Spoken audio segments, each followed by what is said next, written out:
G'day everyone, welcome back. Alright, if this is your first time joining us, my name's Tim. Today, or this episode, we're going to be working on my GQ Patrol. Now, if you didn't see last episode, let me catch up. We did some minor body modifications. We undertook a dual cab chop, made a new rear wall, and got all that in, welded, and the bodywork done to get it all nice and flush and everything, and make it looking like it was almost factory. Yeah, so this week we got a lot of work to do to finish that off. By the end of this episode, I want the windscreen in, or the rear window in, it all painted completely, and also the exhaust on. Now, if you didn't see the last episode, what I mean by exhaust is truck stack. So we got twin, oh geez, the camera is all over the shop. By camera I mean me. We got twin 6-inch stacks going on. Definitely excessive, but you know, whatever.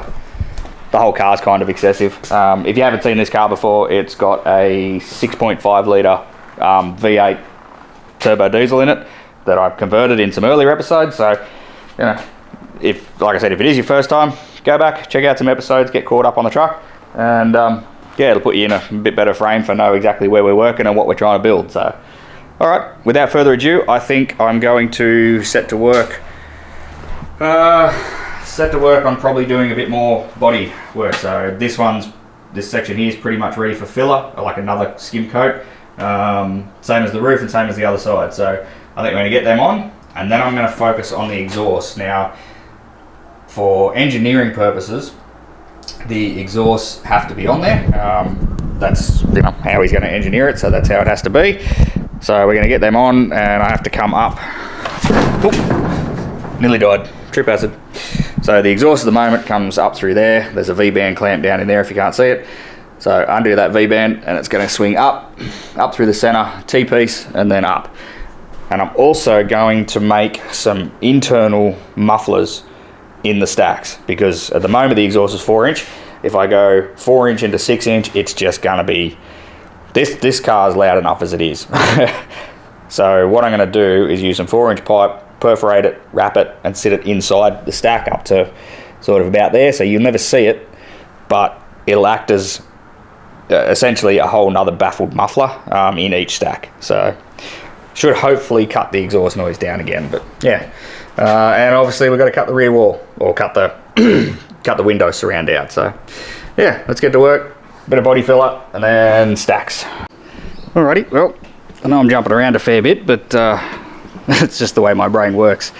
So this one is pretty much good for undercoat. So yeah, this is like a, I don't know, I can feel like maybe a tiny little lower around here somewhere, but high build primer and wet and dry, it's good. I'm really happy with that side. I've got a little bit more to go on the roof, and then if we come around this side without dying, this is my preference, that should be the last little patch for there. So there were just a couple of really small low bits there, and then we're pretty much up for high build primer there too. So I'm gonna move to cutting the back window out. Now, believe it or not, one of those lines actually should be correct. It should be the blue one. So I've allowed for the thickness of the rubber. Actually, I'll show you the rubber. So if you ever go to do one of these walls, you can buy that section rubber. Oh, come on, thank you. That section rubber. So that one there goes, it's still not focusing. This camera frustrates me sometimes. Come on. So, the glass goes in that bit, and then that bit there goes onto the steel, and then this ridge here actually has a key in it, or a lock section, which is that, and effectively, once it's all installed, the rubber's held, the steel's held, the glass is held, and then you go in and you put this lock section into there, and it pinches the whole thing together, and it's a really good, stable solution. And normally you'll put that in with some sort of mastic as well, just for extra sealing. So that stuff's not cheap. It was nearly 20 bucks a meter, just from Clark Rubber. So yeah, anyway, So yeah, I've measured it a few times, I've checked it, I think it's right, and we're going to cut it out. Alright, first go. That sucks. Like, it's not bad. I'm probably a mil or two fractionally too big with the hole, but it'll be okay. It all goes in with mastic anyway. And I've put, actually, let me get a light. So, like I said, with this stuff here, try and get it so you can see it. So there's a groove there, this one here. Let me change that light. There we go. So there's a groove there, and then this stuff crimps in it and locks the window, or locks the rubber in, like that. It is an absolute pain in the butt to do. It sucks. But it looks like it's going to work. So, yeah, back window in. It's got to come out again, obviously. Once it's all painted and everything, it'll go in for the final time. But that's another job ticked off the list. One last look of how much filler is in it. Not a great deal. Actually, probably less than what I was expecting. I was probably expecting to have to put a little bit more in, but it really sort of just where the panels either moved a little bit as I was welding them, or yeah, it's pretty decent. I've certainly seen simpler jobs with a lot more filler in them. Yeah, gonna come through, mix up some etch prime and prime it all again. I'm still not going to do the back window or the back wall completely, because I have to do the cab mounts and then the mounts for the stacks. But I want to get some protection on all this really shiny fresh steel, and also seal up all the filler, and then that can dry really well before I come and put actual primer on it. The back wall will still get etch prime, but I want to get these sections that have had bodywork done, I want to get them primed so that they don't get any contaminants or any flash rust or anything funny like that going on.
Quick update time. Was going to work on stacks, went back to doing a little bit of body work, and then I sort of placed them where they needed to be and realized that the bottom of them is going to interfere with what I wanted to do with my rear cab mounts. So I thought I had to do my cab mounts first. So yeah, that's what we ended up with. These hat sections are the original ones off the back of the frame. So they normally, where were they? They were there. And cut them off, trimmed them, so they're welded to the outside of the frame, and sort of this portion of the shock tower, so it won't interfere when I do go and put a spring tower brace on, which is good. Yeah, got some brand new cab mounts there, and just a bit RHS angled and shaped and made to look pretty. So I just got to drill it, put a bolt through it, and there's just enough room to get. Well, I thought there was. Where are you? There we go. Just enough room to get that rubber up there, and there's probably, I don't know, another 15-20 mil under that rubber, so I can get in there with a nut and short bolt and bolt him up, and then that's just another job off the list. So the only thing left to do that's going to have any effect on the rear wall is the mounts for the stacks. Now I'm thinking I'm going to have to tie them together somehow. So my idea is to have, I've got some 50x50 RHS in my messy pile over there. So I think what I'm going to do is have them both sitting there and join them together sort of just under the window line with a piece of that, or I might even use, actually I've got some leftover 75x50 there. I might use and physically weld the two stacks to that bar. So the stacks will be one either side with a bar in the middle, or the RHS in the middle, welded together, and that way it becomes a solid unit. And then I can make a mount. So I've got, where are we? We've come for a wander over here. So I've got two of these.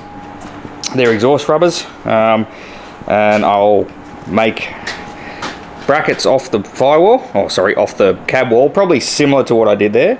They'll be standoffs that'll come out, that'll sit in, and then the bar that goes across that ties the stacks together will sit on top of that, and we'll have to make some sort of, I don't know, tube nut or something to run down and capture them. But I think that's probably going to be our best scenario.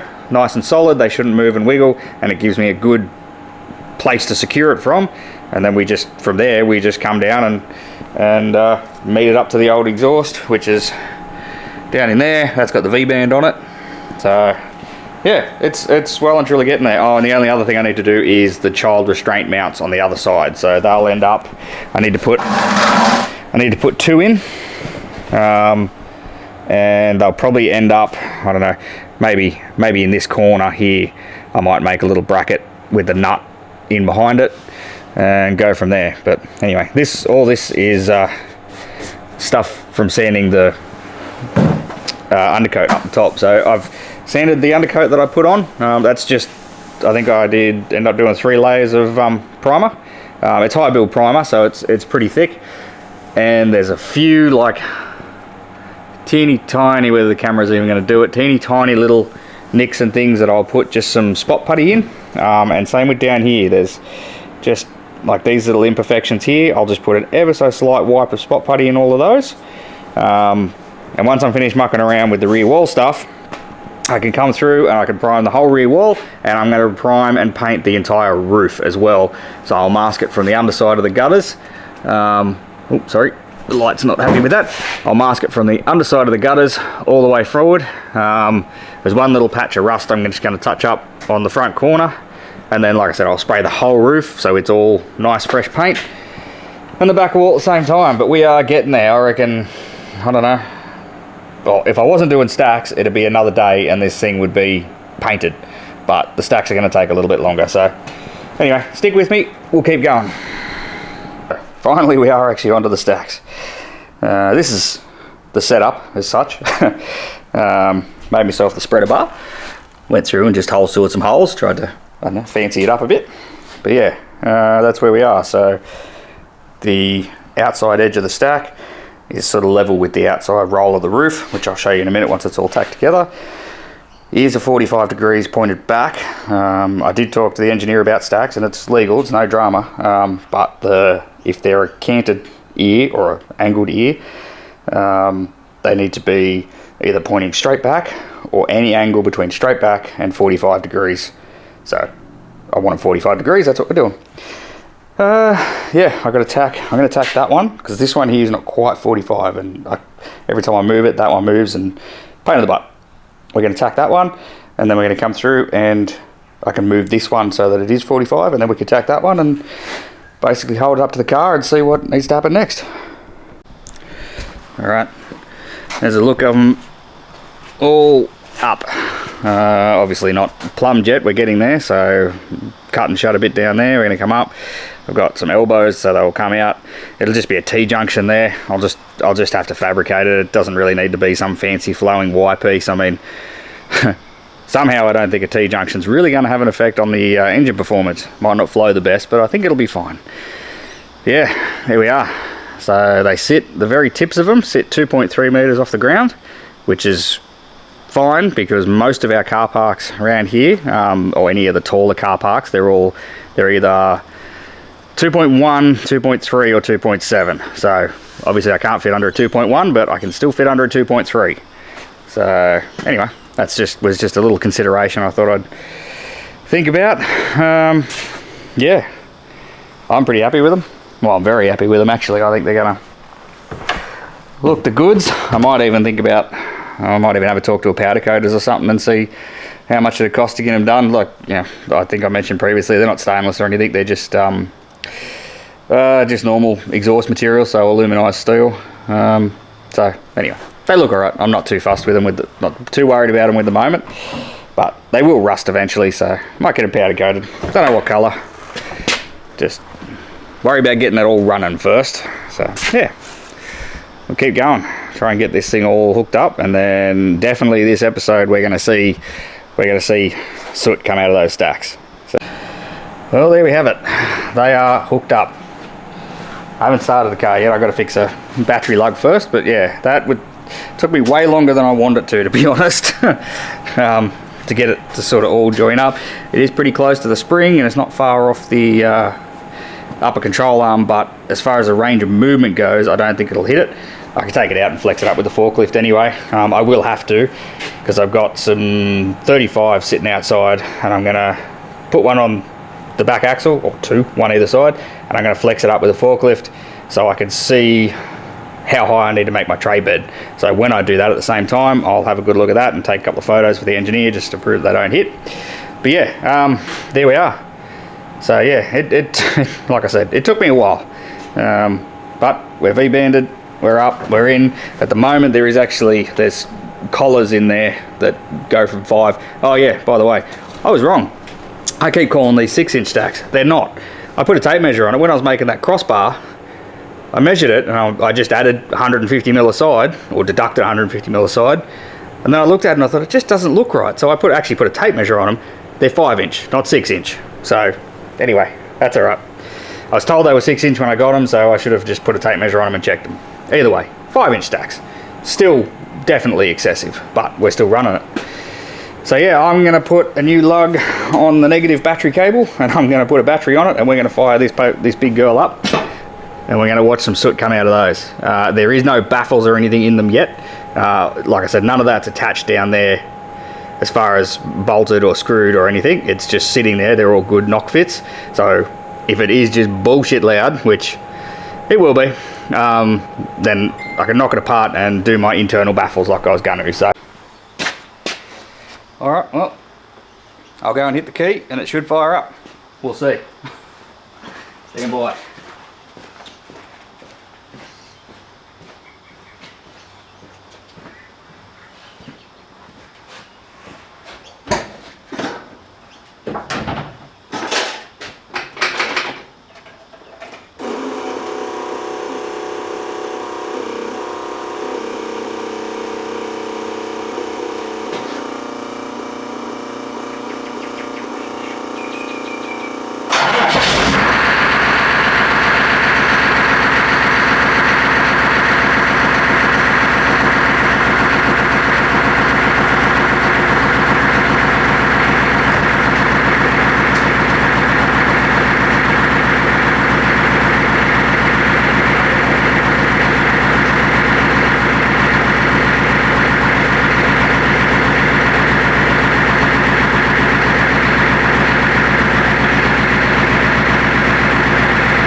Don't we? So let it warm up and we'll give it a couple of good smacks, see if we can get some soot out of it.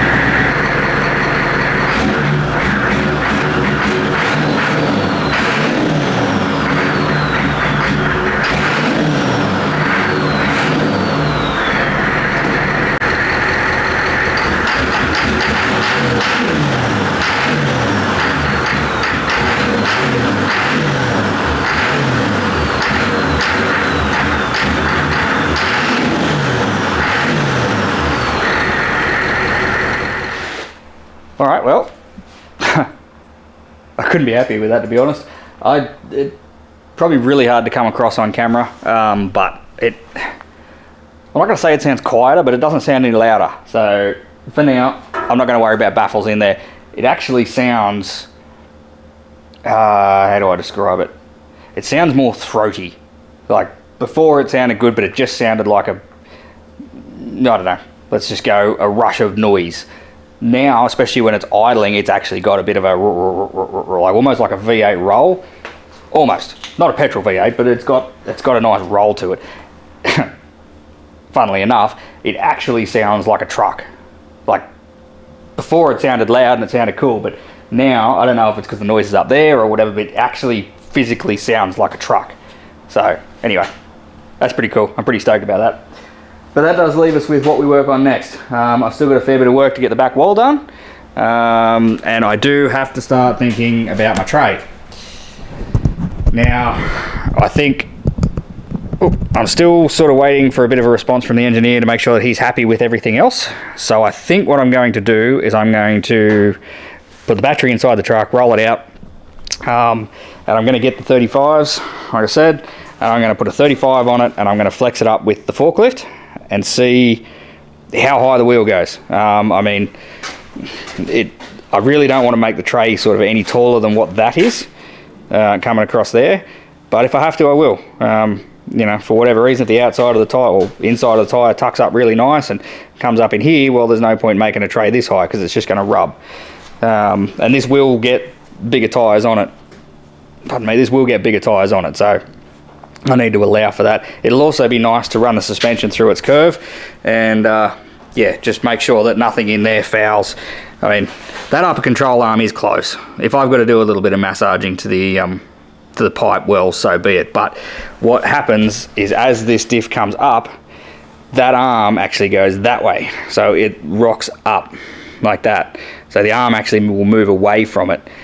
It's only in standard straight up compression, like the truck going straight down, that it moves straight up and down. And realistically, to get the axle to come up far enough to hit that in straight compression, you've hit a hell of a bump. So anyway, it's more articulation that I'm worried about with that. So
oh, there's a look at the not overly impressive standard patrol flex. I mean, we lifted the other side back tyre off before we lifted the front. I still have my sway bars on, so I think I will repeat this. I'll take some measurements and I'll repeat this with the front sway bar disconnected. Never mind all the junk and stuff, that's all going to the bin soon. Making a mess doing this, but yeah, she's flexed over. I mean, that shock is nowhere near fully compressed. Spring's nowhere near fully compressed, but there is still clearance. Not a lot, but there is still clearance down in there between the bar, between the upper control arm and the exhaust, so that's good. Nothing else looks funky. Nothing's coming close to anything I can see. These tyres, they're 35 12.5 15s. They're on neg 44 offset rim, so I need to keep that in mind. My rims are not. My rims, I think they're either a 0. They're either a 0 or they might even be a plus 10, which looks funny on GQ axles, but GU axles are wider. So I'll effectively, the outside of my tyre will probably be about there. Which, I mean, if I look at it now, we're well below the height of that, which is good. I'm pretty stoked with that, to be honest. I was hoping it wasn't gonna, I mean, I knew it wasn't. There's nothing special. There's no long arms. There's no Hyperflex arms in the front. These shocks and springs are just a really bog standard 2-inch lift. So I didn't expect it to be anything major, but I sort of I didn't really want anything above there. I think if I started to go any taller than that with the tray, she'd start to look a little bit wonky, I think. Oh, we got a little bit of flex with the cab mounts. There's something to probably have to tighten up. I thought I had them tight, but I'll have to double check them. Yeah, I'm going to pop the front sway bar and we'll repeat the test again. Alright, sway bar disconnected and it did bugger all. It gave me an extra 10mm front and rear. So our back tyre is still on the ground, but only just. So yeah, like I said, factory patrol suspension isn't that impressive. Right here, there's my tray. How good is it? Alright, some assembly required. Just 75 by 50 by 2, more than up to the task for what I'm trying to do. Trade external dimensions eventually, so it'll be 1900 wide and 1300 long. So, and it'll be, like I said before when we were measuring it, the bottom of the RHS will be there. So the cab actually measures 1785, but because it's got the rubber flares on it, they stick out another 70mm. So I'm actually making the tray out here. That way when the rubber flare goes back on this side, I can bring it up and meet it into it, and it should all look pretty good. So yeah, anyway, it is going to be fairly hot today. I think it's supposed to get up to about 38, 39 Celsius. So yeah, I think that's certainly around the 100 Fahrenheit, might be a touch over 100 Fahrenheit maybe. And I want to get this done before that shade line comes all the way over here. So anyway, let's go, let's get into it.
Oh yeah, very bare bones of a tray.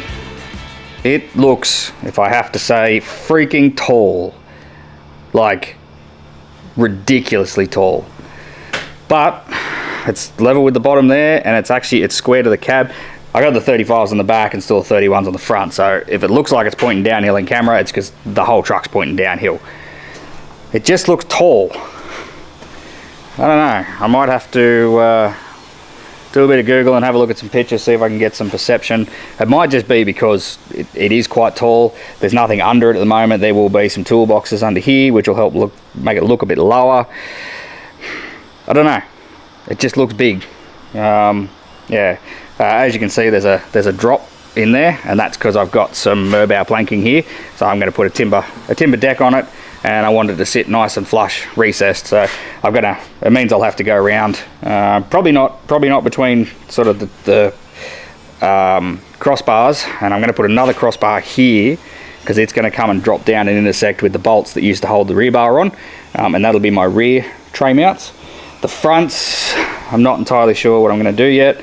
I've seen a few different ways. I've seen them weld a plate to the top of the chassis rail that's drilled and tapped, so you get like a 10mm or a 12mm plate drilled and tapped to the top of the chassis rail, and then you bring your piece down and it's got another foot on it with holes in it, so they tap in, not all the way through. You don't drill through the chassis rail, it's just drilled and tapped into that first plate. So I might do that. Seems like a nice easy way to do it. It's just going to be rigid mounted. Yeah, it's not overly heavy. It's all but a full length of 25, 50, 75. And I did stuff up. Of course, I had to. It's not 1900 wide, it's 1850. When I did the calculations just in my head, I went, oh yeah, 1900 minus 150, because 75 and 75 is 150, gives me 1750. That's what I cut these to, 1750. Well, I was thinking about it in the wrong profile, because I'm standing it on its edge. It should have been 1900 minus 100, because I'm using 50 mil, not 75 mil. So anyway, we're 1850, not the end of the world. You know, the rubber flare will come up. It'll still well and truly keep the, I may even just continue the rubber flare onto the steel, just to keep a little bit of continuation going on. So yeah, but like I said, it just looks high. So I'll see if I can see if we can get a little bit of an angle from the back. The forklift's in the way, but yeah, there we have it. We have a tray. All the mounts are done. Oh, not completely done, but there's the rear mount. So it sits on top of the rail and bolts into the side there. For these ones, I made a cradle and welded it to that crossbar there, and then that top plate is threaded and bolts to it. So you still unbolt it all.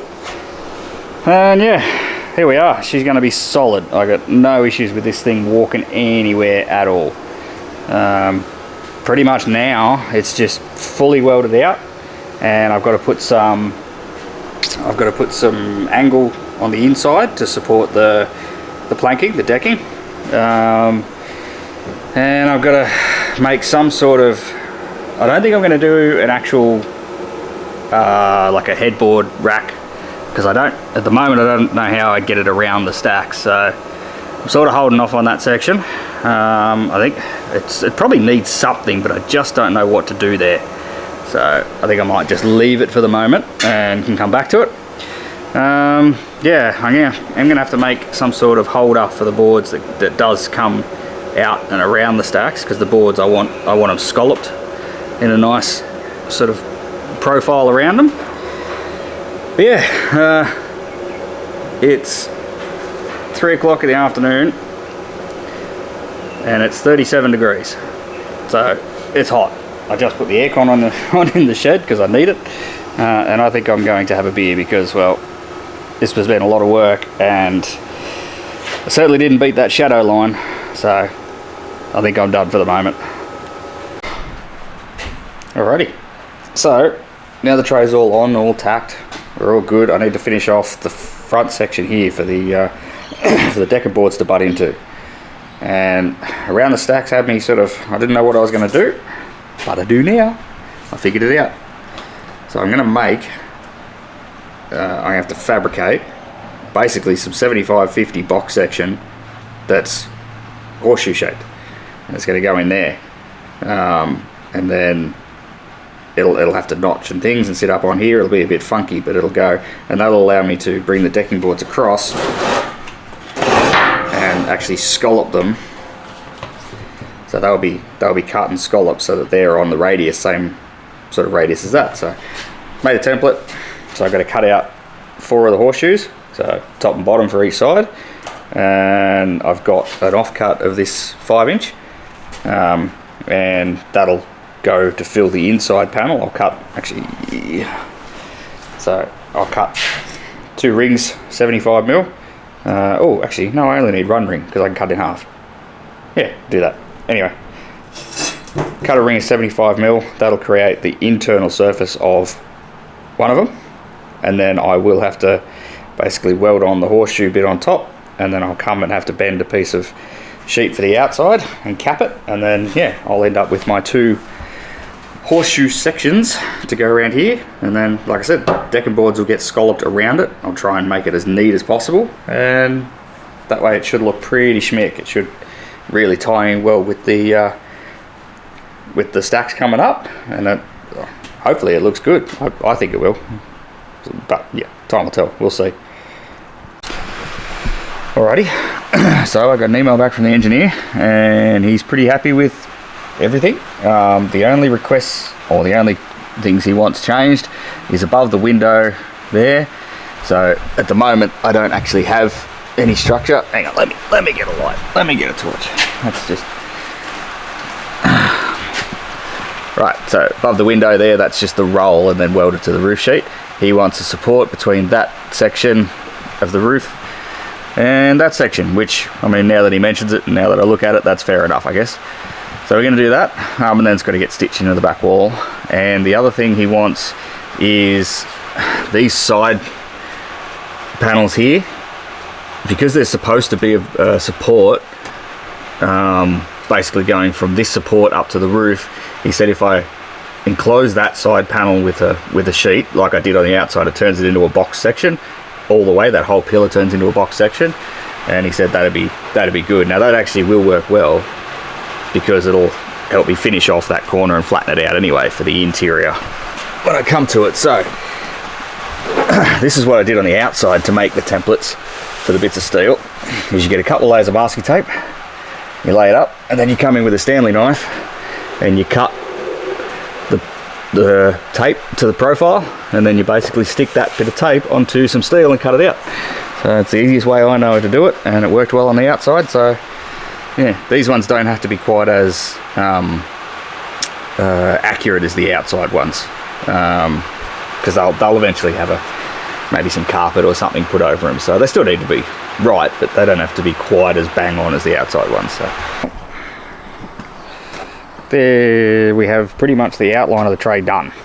So I got those little units in there, so that'll make it so that when I come time to do the boards, I can put them in, and then they'll get nicely profiled around the bezels for the exhaust, and they won't get burnt. They shouldn't go anywhere. So I'm really happy with them. I think they look pretty sick. It's sort of not quite even around there because everything's not sitting in its exact right spot, but it's pretty close. Yeah, that's the general gist of it. I'm pretty sure I've showed all the other tray mounts and everything. I'm happy with it. It's going to be a good, solid, you know, it's good. It's just a good, solid tray. Nothing overly flashy, like I said. I got a little bit carried away with them, I suppose. I could have just notched it square, but yeah, got to be a bit fancy sometimes. Yeah. In here, I come in and I've tacked in. We'll see if there's enough light, but I've tacked in the patches for what the engineer wanted. Come on, light. Yeah, there we go. So I've tacked in the patches there, and I've just put a bit of inch by inch, which it's not going to do it, but yeah, there we go. So I just put in a bit of inch by inch up there. He asked for something to go between the rails. I have taken some photos and sent them off to him, so really I'm waiting on his okay to see if that's enough. It's got to be fully welded in, obviously, but I'm waiting to see if that's enough for his approval, and then I can come through and finish. I still have to do my child restraint points. I know I've said that a few times, but I haven't done them yet. Yeah, so I think that's probably where we're going to leave it for this one. I mean, there's a lot that's been done. We've got the whole tray pretty much built. It's just got to get fitted out with the boards, finished welded obviously, then fitted out with the boards and put some lights on it, and the tray's done. And painted. Oversimplification. The tray's pretty much done. This, I suppose, hasn't progressed a great deal, but we did get the exhaust done, so, you know, like you saw, she's fired up, the exhaust make smoke out the top. It sounds pretty sick. I like it. It's going to be cool to hear what it sounds like when it's under load. I'll have to get the drone up and get some good shots of rolling through with some smoke coming out of them when I do get it back on the road. I mean, we've got the window hole cut, more stiffening done, bits and pieces. So look, there's a lot that's happened over the last couple of days, and yeah, it just sucks that I wasn't able to get the paint finished on it. So I guess if you want to see the rest of it done, subscribe, notifications, you know, that's how it works. Keeps you up to date with it all, and yeah, lets me know that I'm doing a semi-decent job and producing something somewhat entertaining. It's probably not educational, but hopefully it's entertaining. So yeah, anyway, next episode will be completely finished. So the paint will be completely done on the back, window in, interior done, tray painted, boards in, pretty much ready to go to the engineer, except for putting the GU diffs in. So I still haven't finished them. I got preoccupied doing the chop. So the diffs that I did the front brace upgrade and everything on, go back and check that out, like 2 videos ago if you haven't. We did up a front diff to put in this, went through and TIG welded all the truss brace kit and everything on it, so go and have a look. It turned out pretty good. I was pretty stoked with that. So anyway, yeah, like I said, next episode will be completely done, ready to put on the trailer and take to the engineer. So yeah. All right, I'm pretty knackered for today, so yeah, right on. Stay safe, and we'll catch you on the next one.